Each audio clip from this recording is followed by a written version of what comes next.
John Koufos. I travel the country helping businesses optimize second chance hiring and retention systems. And welcome to Retaining Talent. Retaining talent's a different type of corporate training. Oh my God, look at this thing. In this training, you're going to hear directly from the experts. You hire individuals, and then what? How do you help them to be promoted and retained? And there's excellent research that shows that individuals with incarceration histories are more likely to be promoted and retained because of their deep commitment to the workplace. But there's ways that we can scale that. We only represent management and companies in all kinds of employment law issues. In fact, our slogan for a while used to be, all we do is work. We're talking about law enforcement. But we will also open our doors and provide space for training. Behind the wall. Behind the wall. And we will go so far as well, but we will even relocate those individuals as best we can to that area to work with those partners to try to provide the training. It's that important to us. Community-based organizations will help employers upskill their employees. It could be for a variety of reasons. So we'll work with them and offset based on size up to 90% of the cost of that training. Businesses. The employees that we've hired, 100% retention. Nobody has left. No disciplinary action. One of them has already been promoted. They're setting an example. They're raising the bar for our other employees. They really are. People who have been to prison. I live my life on, I feel like if I keep looking back, I'm going to trip going forward. You absolutely will. And people who put people in prison. I just didn't buy it. I didn't think it could work. I said, treatment doesn't work. And they said, well, what do you think works? And I said, jail. I thought it was a trick question. We talk about second chance hiring. We tell people that folks with criminal records are going to be some of the most trustworthy, loyal, and respectful employees you're going to get. And that makes sense when you think about it, because we're talking about people who really want to earn the dignity of work and probably didn't get that second chance anywhere else. A lady used to work here, a good lady named Pam. She was doing the hiring. I said, I told her about my background, and she said, I'm gonna hire you if you can drive my trucks. And I've been here ever since. And I love it. All of the studies and all of the anecdotal evidence show that a second chance employee is actually the superior employee because they care so much and appreciate the second chance they've been given. The bottom line is second chance doesn't mean second rate. People watching who say, why would JP Morgan care about this? They could just go build buildings. They could do whatever they want philanthropically. Why this? We do this because we know it makes a difference. Yeah. We do it because, to quote Jamie Dimon, we do it because it's the right thing to do. In May of 2012, I went to a courtroom in New Jersey that I had tried cases in, that I'd built my career in. And I left that courtroom in handcuffs on my way to state prison. And that began what I hope is my road to redemption. Together, we're going to learn the ins and outs of second chance hiring and retention that are going to make your business work.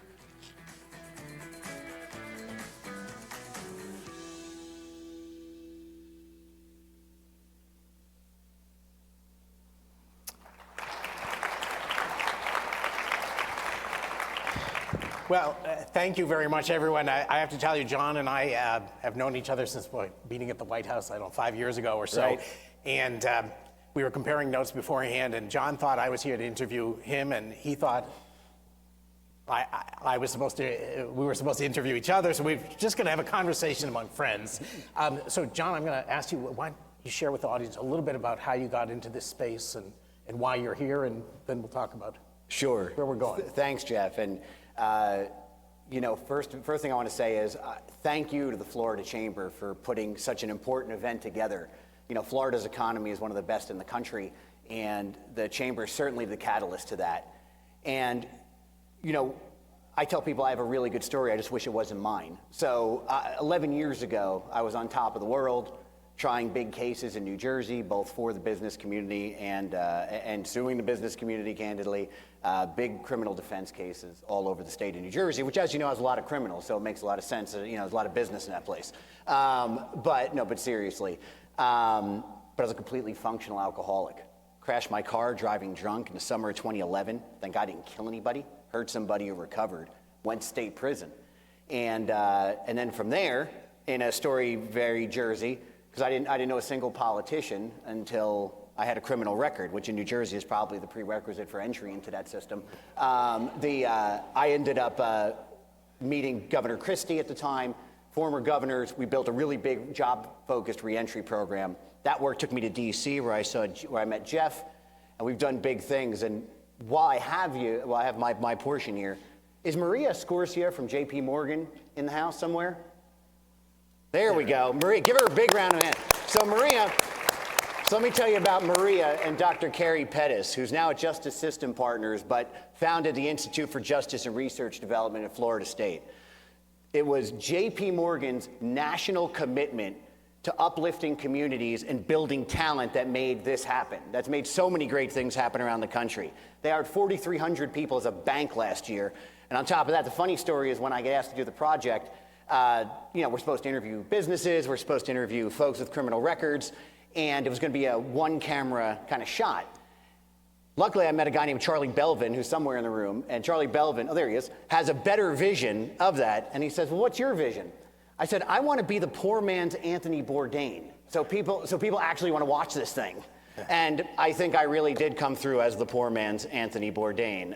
Or they say when you order Anthony Bourdain on Wish, you get me. But more importantly than that, the Florida story of business and innovation is one that the nation is watching.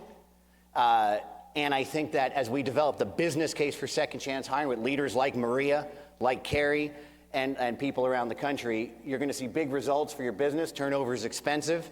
And you're also going to see safer communities. And it's a great segue how, when Jeff and I started chatting, Jeff being, he said he was from New Jersey for a little while as well, but he said he went to Princeton, so that really doesn't count if you're a Jersey guy, you know what I mean? But Jeff and his book, Untapped Talent, which is essentially the Bible on second chance hiring, we've been able to hook up and do some great things together. So Jeff, tell us why this isn't a charity, right? For the people in there say, I don't need another charity program. I don't need another foundation program. Tell us as a banker why this matters. Sure, and let me start out by saying I am a Florida resident, St. Petersburg, and thrilled to be part of the Florida business community. And I got involved in this working with FifthThird Bank. We started examining this issue, looking at what was wrong with our labor force. And it's been evident for over 10 years, something is different. Something is wrong. We're missing people. And we're at a time when we can't afford to miss any talent. And we at Fifth Third have been both warning the business community that a talent shortage was coming, because if you look, the fundamental issue was we stopped having enough babies 20 and 30 years ago. And then that gradual problem became a sudden problem during the pandemic when, for instance, the St. Louis Fed estimated that 2.4 million Americans retired early during the pandemic. This labor shortage implies that we cannot afford to overlook talent wherever it can be found. And by examining pioneering businesses around the country, we at Fifth Third realized that there is a solution, or a partial solution. We need everything, given the nature of this shortage. But part of it lies with people who've been overlooked and marginalized from the labor force because they have a criminal record. But critically, this is not, as John alluded to, this is not an active charity. This is business. If you have the process for selecting who's ready, and you heard Secretary Dixon talk about their willingness to help identify and be a filter and a talent referral source, and then you have some understanding of what needs to help these people succeed, you actually get not just an ordinary employee, but employees who are known for their engagement and their loyalty. But doing that is the trick. And so, John, why don't you share a little bit about what you learned at the New Jersey Reentry Corporation and in the years since? Sure. And, Secretary Dixon, candidly, I don't know if he's still in the room, but you have one of the most innovative Department of Correction secretaries in the nation. This is a man who carefully balances public safety against second chances and makes sure that public safety is always the priority, and understand those two things intersect. So in many ways, he's made my job down here in Florida with the various projects I've been blessed to do very, very easy. When I came to the New Jersey Reentry Corporation, it was the vision of where you were executive director. Yes, I was the executive director of that organization. And I don't think anybody else wanted the job, because it was the first time we ever did anything like that. But Governor Christie, 5 of the former governors, put together what would become a job readiness hub. Because the goal of community-based organizations is no different than any other headhunter you use to source talent. These folks are expected to deliver you job-ready candidates, right? And that's a partnership between the Department of Corrections, CBOs, et cetera. And here you have a DOC that's willing to go much further. What we learned in New Jersey is that when the business community takes the lead, you find the results much greater. And to bring us back to where we started a minute with JP Morgan, right?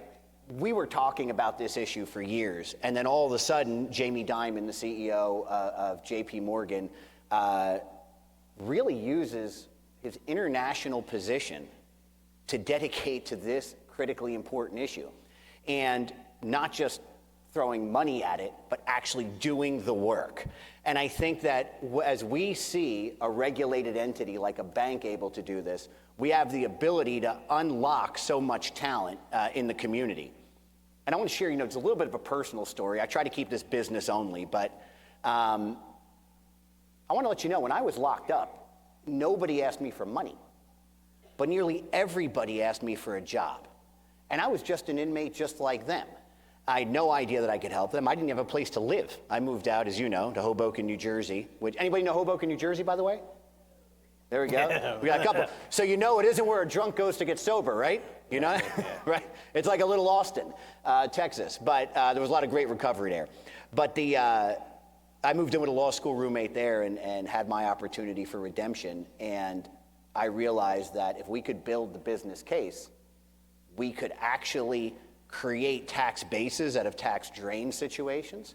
We could bring opportunity to communities who have not had it for far too long. And most important, probably to the people in this room, we can save you money and make you money, right? Turnover is increasingly expensive. And if you do this right, you will get employees who will never leave. I think it's important to surface some of the objections that come up because they're on your mind. And the backdrop against this has to be, we understand all of you will write checks to charities that pull on your hearts, but you'll only hire someone who can add value to your enterprise. And that has to be the baseline for this. But 3 objections come up. Safety liability, number 1. This is not about compromising safety. We're not saying you have to hire every single person with a record.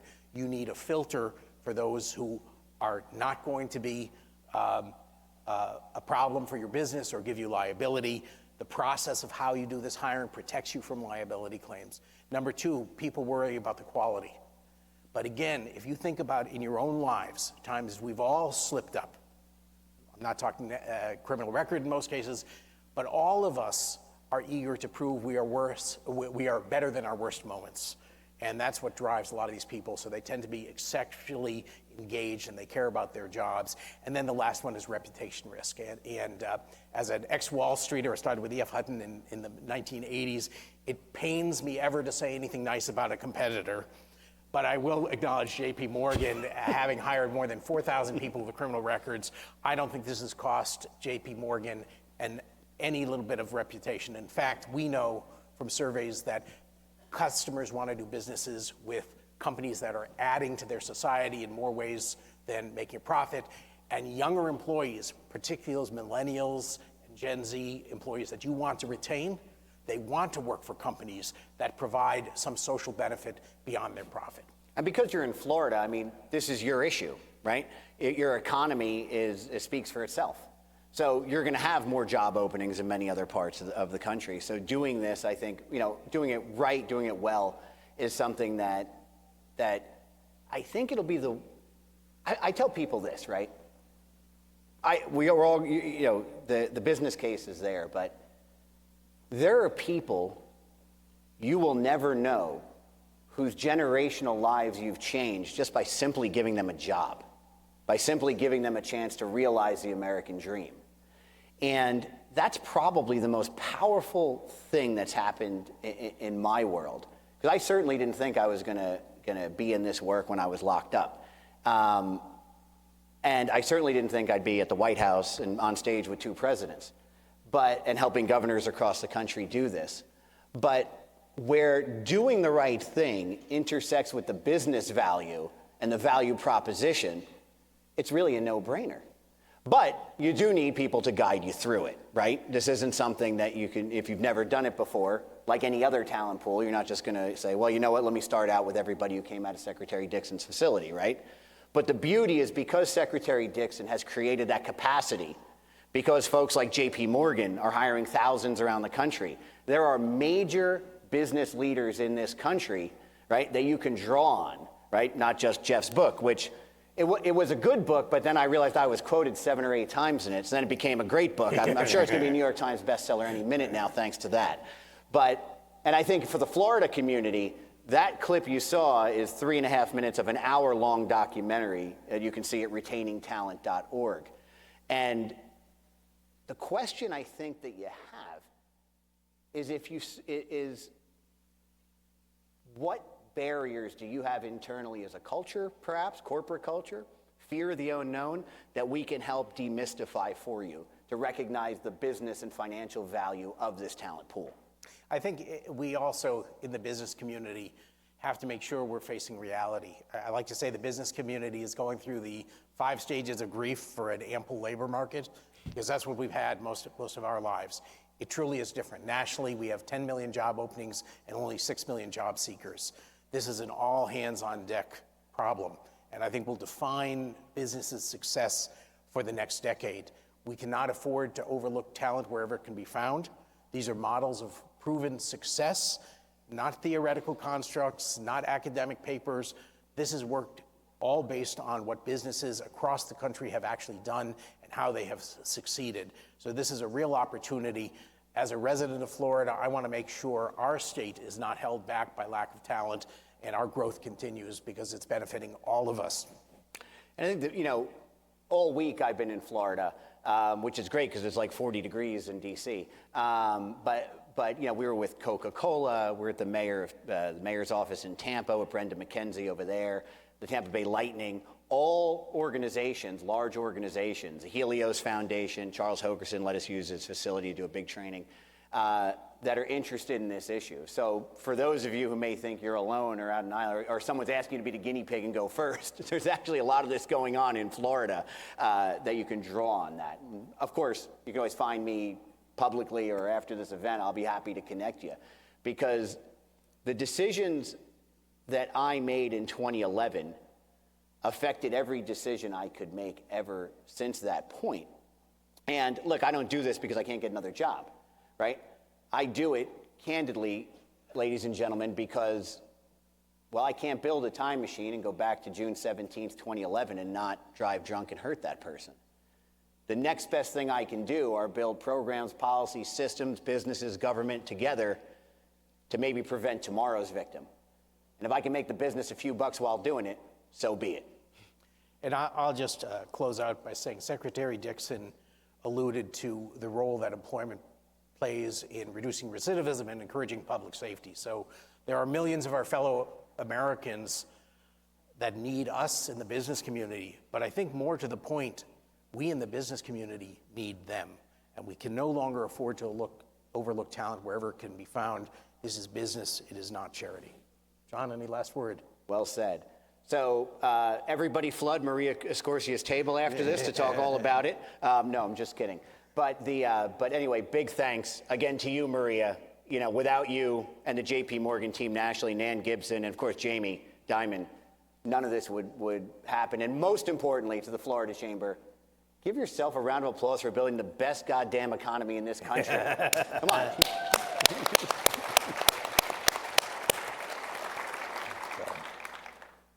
Well, thank you very much, everyone. We appreciate your time and your interest. We'll be around afterwards. So, that's it. John, thank you. All right, brother. Thanks. All right.